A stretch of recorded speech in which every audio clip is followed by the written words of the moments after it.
Hello， 大家好，欢迎收看最新一期节目，我是小渊。俗话有说，三个女人一台戏，而今天这起案件虽然只有2个女人，但一个血气方刚小伙的加入，让戏剧变成了悲剧。制作不易，希望大家看完后长按点赞键支持一下。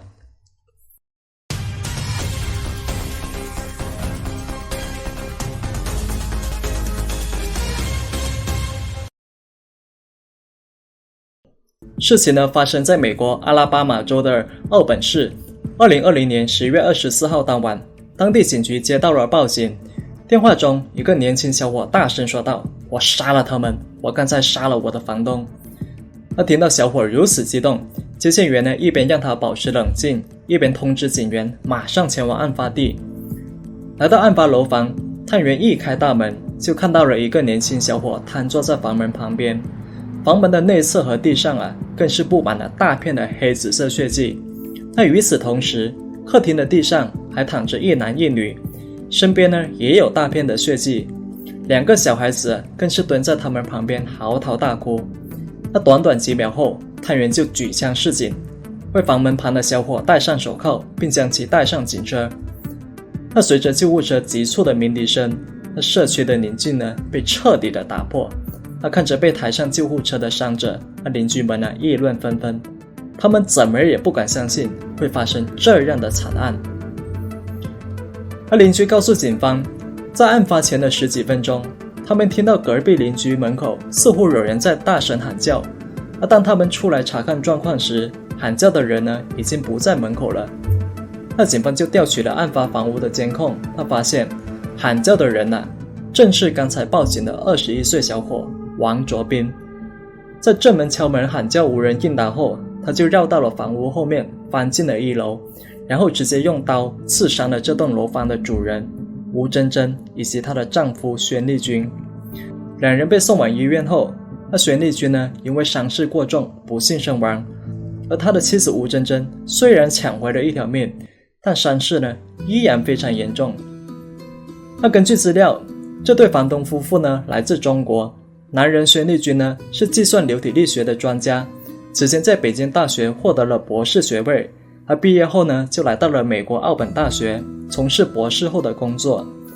后来呢就与妻子安居在了奥本，还养育着1儿1女，年纪呢分别是5岁和8岁。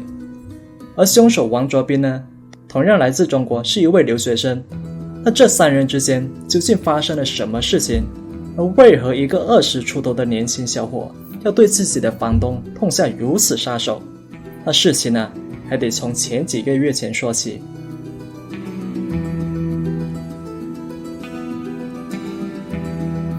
在2020年年初时，就读于奥本大学的王卓斌，机缘巧合之下被邀请到了宣丽君家中聚会。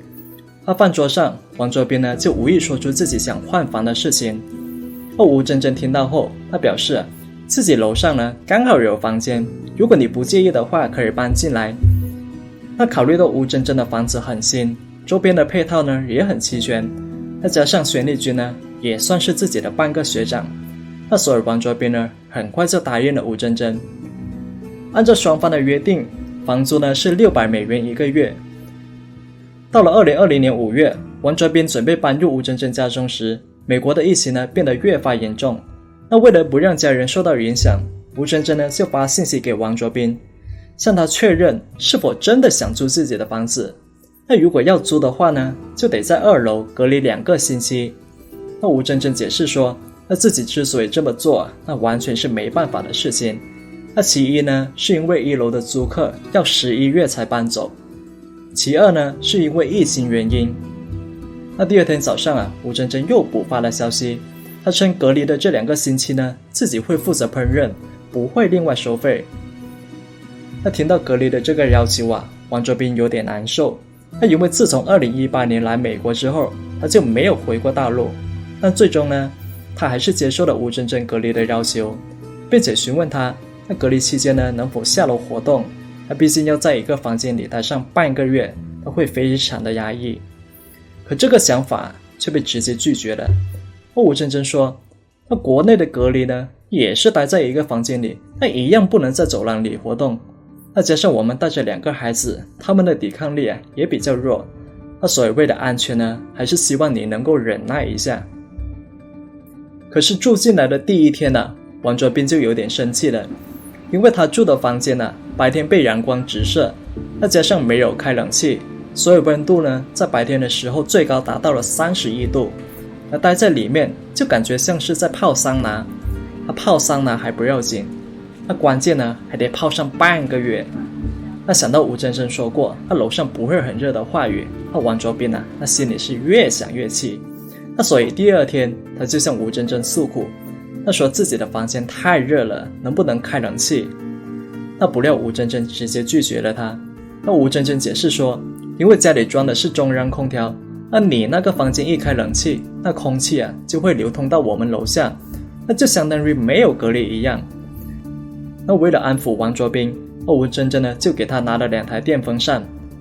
虽然这2台电风扇可以吹冷风，但它并不是严格意义上的冷风，只是通过在风扇底部加入冰水，然后在风扇的带动下，把冷水以雾滴状的形式向外喷洒。而在一个燥热的房间里，这种制冷电风扇那无疑是杯水车薪。而根据王卓斌的说法，它只有其中1台能够正常工作，而另外1台呢，只是来捣乱的热风机。那无聊的王卓斌开始玩手机打发时间，可在浏览资讯时，他发现自己好像被宰了，因为周边相同条件的房间，那每个月的租金呢，只需要400多刀，而自己这个呢，却需要600刀。那租金贵就算了，关键这个房间还像是个蒸笼一样。王卓斌呢就越想越恼火，那不是说好的中国人不骗中国人的吗？那怎么直接就宰了老子200刀呢？王卓斌很想找吴真真理论一番，但是念及大家都是来自国内，她的丈夫呢又是和自己在同一所大学，那所以呢便就此作罢，只是让学长出面说话，那允许自己的房间呢也开冷气。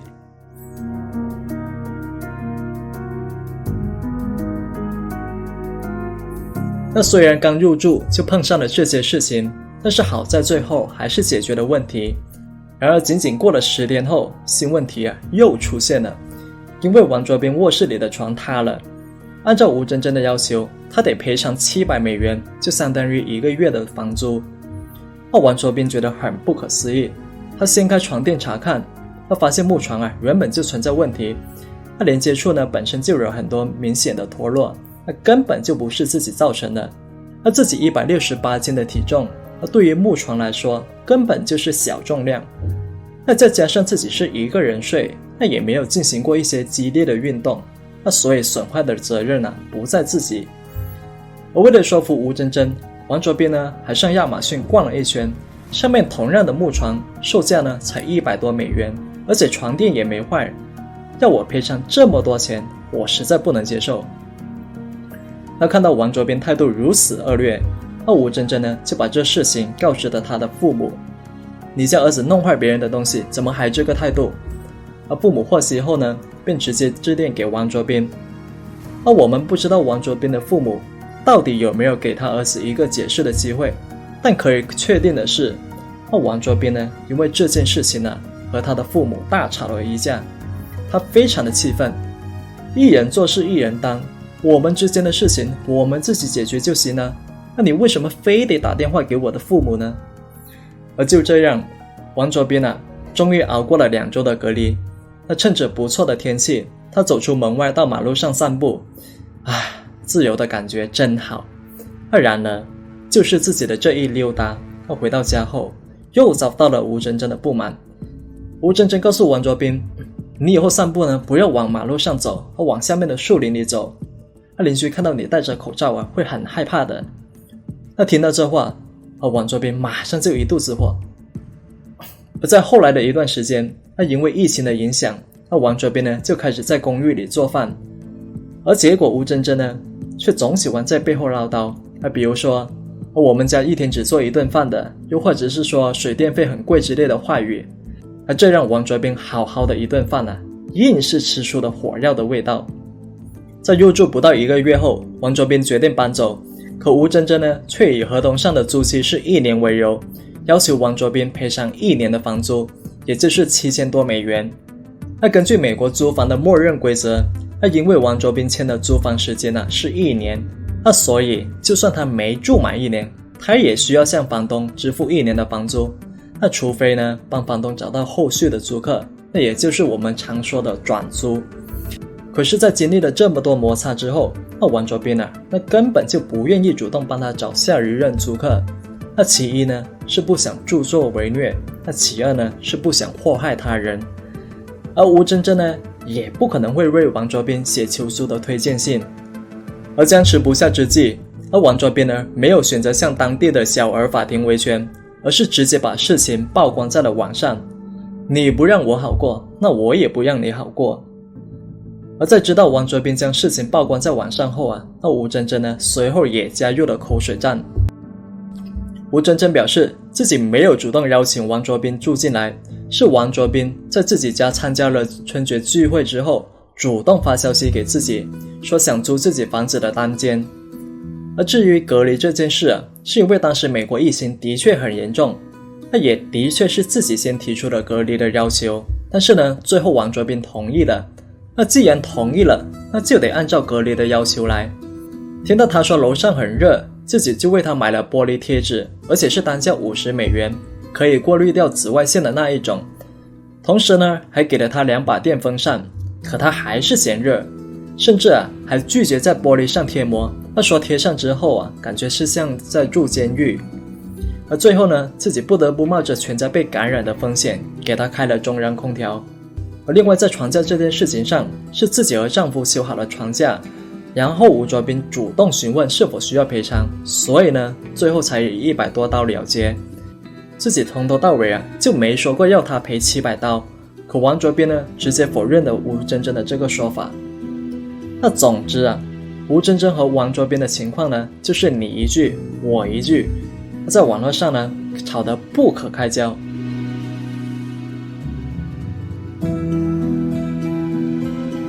那随着骂战的升级，一位叫做胡蓉的女人也卷了进来。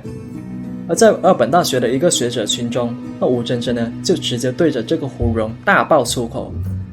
那小到说她妖精上身，他大到祝福她全家富贵，那直接又粗暴的问候，真的是连狗都听不下去。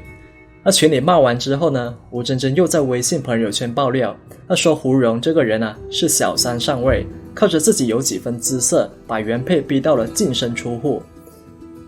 那吴真真为什么要骂这个女人呢？那明明是王卓斌和自己有矛盾。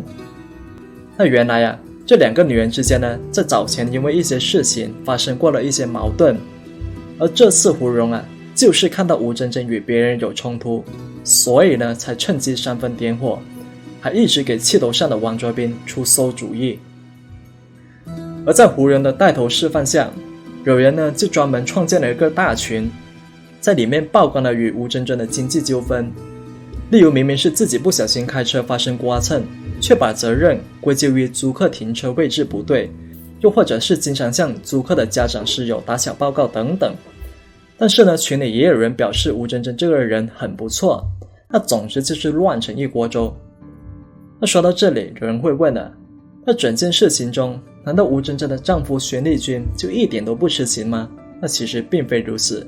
那因为玄立军在早前就打电话给王卓斌，让他要么删除网络上的内容，要么就被自己的妻子起诉。那对于这些网上的相互指责小人个人觉得，那也许的确有这些事情，但是作为外人，我们也得知道，那无论是谁在和别人吵架的过程中，都会极力放大对方的过错。而命案发生之后，就立即在华人圈里引起了热议。那虽然案发当时吴真真没有当场丧命，但是后来还是因为伤势过重不幸去世。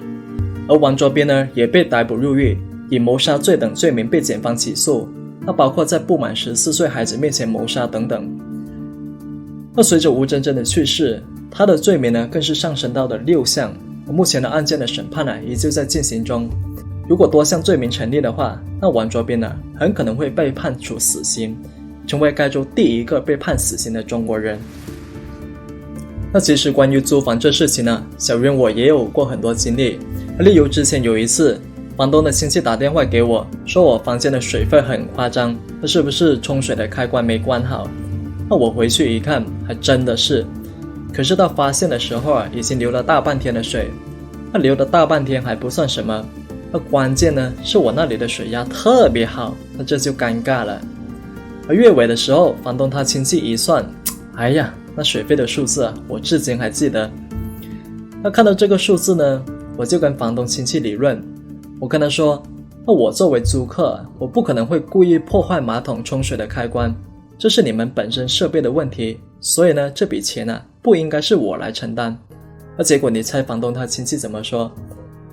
他来到我房间的卫生间，然后说这不是他们马桶的问题，还让我现场按开关冲水，那只要有一次开关不能正常回弹，那这笔水费呢就由他们承担。我当时听完这话之后，我就觉得很生气，我就觉得这家伙完全是在混淆事实。我一直向他强调，我是正常使用，而且开关上没有放任何东西，那所有责任不在于我。而在接下来的几天时间里，我就一直围绕这个问题跟房东的亲戚理论，但他就是说责任全在我。